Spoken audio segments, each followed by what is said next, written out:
반갑습니다. 인문학 카운슬러 권영민입니다.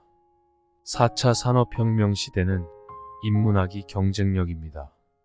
네덜란드에서 태어난 빈센트 반 고흐는 37년의 짧은 생애를 살았습니다.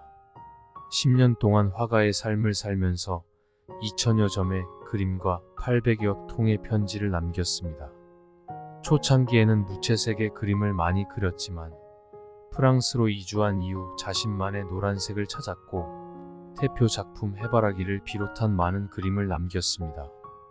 반 고흐의 컬러인 노랑의 의미처럼 늘 희망을 품고 평생을 선하게 살았습니다.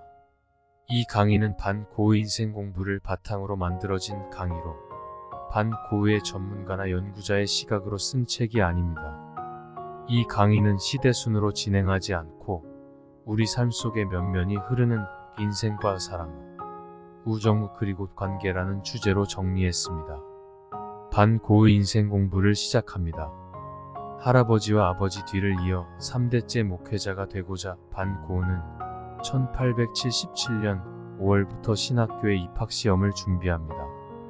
그의 가족은 반 고흐의 공부를 위해 전적으로 도움을 줍니다.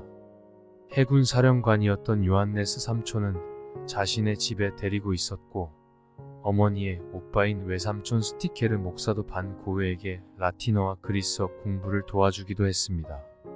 그러나 반 고흐는 공부를 거듭할수록 자기 생각과 멀어지는 것을 깨닫게 됩니다. 반 고흐는 신학교에서 성경을 배우고 하나님에 대해 더 알기를 원했지만 신학교 공부가 그리스어와 라틴어를 배우는데 치중하는 것을 알게 되면서 신학교를 포기하게 됩니다. 자신이 원하는 삶과 모습이 너무도 다르기 때문입니다. 반 고흐는 2년 후 동생 테오에게 보낸 편지에서 그때 심경을 이렇게 표현합니다. 거기에 대해서는 생각만 해도 등골이 오싹해. 그땐 내 생애에서 가장 힘든 시기였어. 반 고흐는 진정한 그리스도인의 삶, 열정적인 복음 전도자가 되길 원했지 고리타분한 설교자를 원했던 게 아닙니다. 신학교 진학을 포기하고 에텐의 집으로 돌아온 반 고흐를 바라보는 부모의 마음은 편하지 않았습니다. 특히 아버지는 실망감을 넘어 배신감을 느꼈고 어머니 역시 어려서부터 하나에 집중하지 못하고 끈기 없는 아들로만 보았습니다. 반 고흐를 바라보는 아버지는 반 고흐가 어떤 삶의 기쁨도 없이 우울하게 고개를 숙이고 있는 모습을 보는 것은 우리에게 고통이다. 반 고흐는 항상 어려운 길만을 선택하려 했다. 라고 기록하고 있습니다.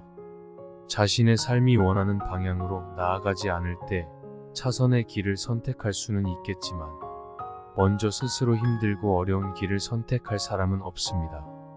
반 고흐의 부모는 자식의 마음이 진정으로 원하는 것을 알아주기보다 부모의 시각으로 반 고흐를 바라보았던 것이 이런 오해를 낳게 되었습니다. 반 고흐가 비록 신학교에 진학하지는 않았지만 기독교 복음 전도자로서의 뜨거운 열정만큼은 식지 않았습니다. 그가 선택한 길은 복음 전도자의 삶입니다. 네덜란드 남부의 보리나주 탄광촌으로 발길을 옮깁니다.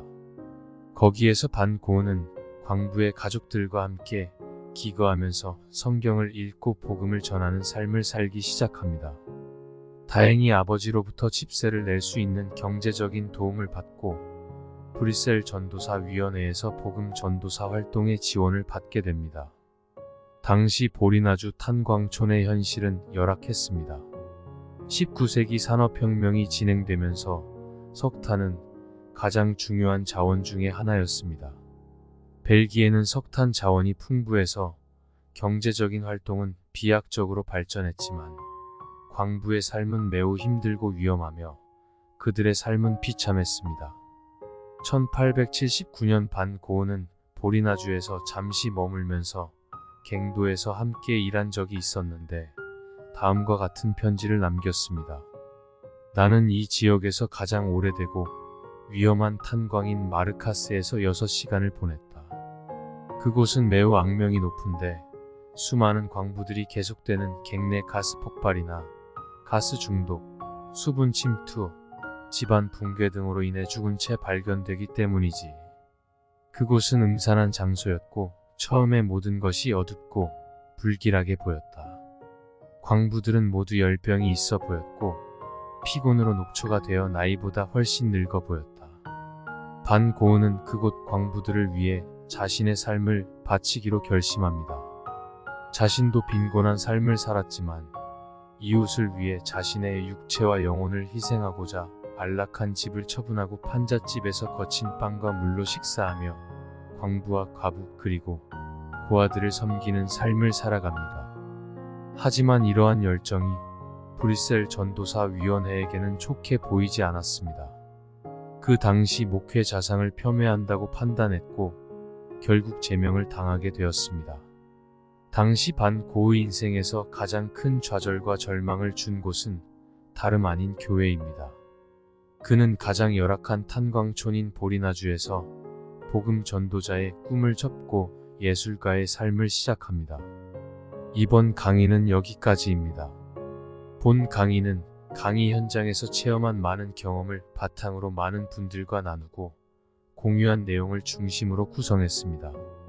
이번 영상이 도움이 되셨다면 구독과 좋아요를 눌러주세요. 인문학 카운슬러 권영민, 다음 영상으로 돌아오겠습니다.